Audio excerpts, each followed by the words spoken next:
Assalamualaikum warahmatullahi wabarakatuh. Yang terhormat Bapak dosen dan teman-teman sekalian yang akan menonton video ini, perkenalkan nama saya Nurhalisa dengan NIM A1P1240098.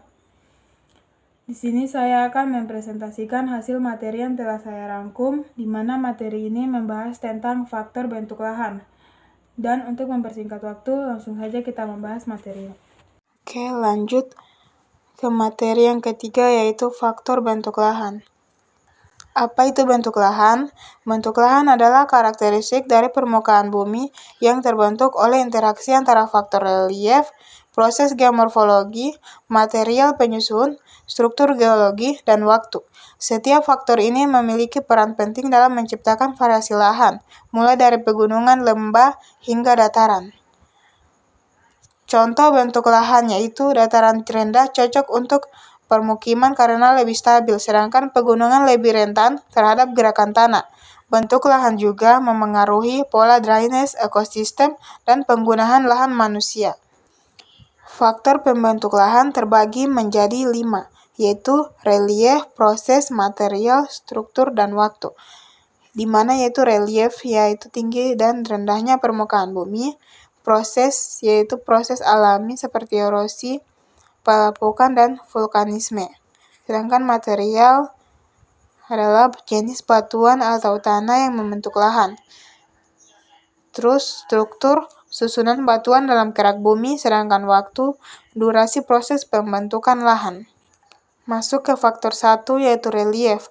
Relief adalah perbedaan ketinggian permukaan bumi di suatu wilayah yang memberikan karakteristik khusus pada lahan.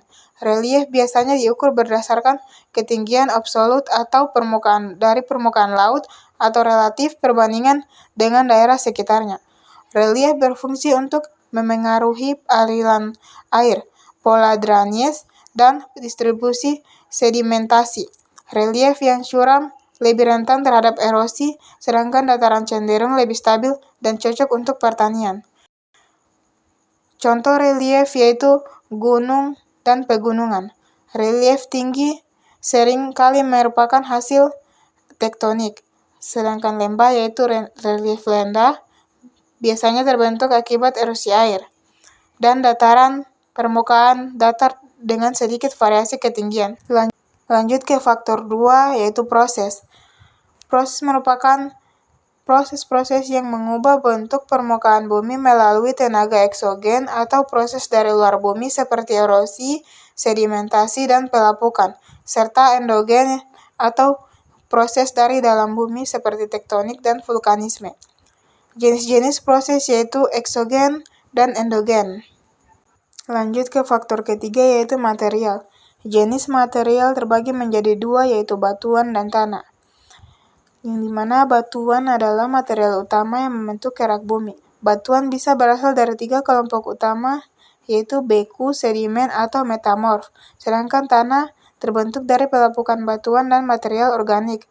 Tanah menentukan tingkat kesuburan suatu daerah.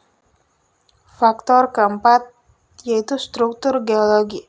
Struktur geologi adalah pola atau konfigurasi lapisan batuan di dalam bumi yang dipengaruhi oleh aktivitas tektonik.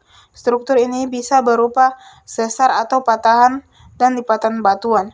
Jenis struktur yaitu sesar dan lipatan. Sesar terletakkan pada kerak bumi yang menyebabkan pergeseran antar blok batuan, sedangkan lipatan yaitu deformasi pada batuan akibat tekanan lateral yang menghasilkan struktur melengkung.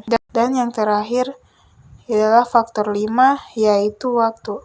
Peran waktu dalam pembentukan lahan. Waktu adalah faktor penting dalam proses geomorfologi karena sebagian besar perubahan bentuk lahan terjadi dalam skala waktu yang panjang. Proses pembentukan lahan seperti pengangkatan tektonik atau erosi membutuhkan waktu ribuan hingga jutaan tahun untuk menghasilkan perubahan signifikan. Lanjut di skala waktu geologis. Skala waktu geologis adalah pembagian waktu dalam sejarah bumi yang digunakan untuk memahami kapan proses-proses geologi berlangsung. Skala waktu utama terbagi menjadi 4 yaitu eon, era, periode, dan epok. Selanjutnya, contoh evolusi lahan dalam waktu. Studi kasus pegunungan Himalaya. Himalaya adalah contoh bagaimana waktu dan pergerakan lempeng tektonik membentuk pegunungan terbesar di dunia. Proses ini berlangsung selama jutaan tahun dan terus berlanjut hingga saat ini. Ketinggian Himalaya meningkat setiap tahunnya karena pergerakan lempeng Hindia dan Eurasia. Dan terakhir yaitu kesimpulan. Kelima faktor pembentuk lahan yaitu relief, proses material, struktur dan waktu. Bekerja bersama-sama dalam skala yang berbeda-beda untuk menghasilkan berbagai bentuk lahan di permukaan bumi. Memahami interaksi antara faktor-faktor ini membantu kita dalam perencanaan penggunaan lahan, mitigasi bencana, dan pelestarian lingkungan.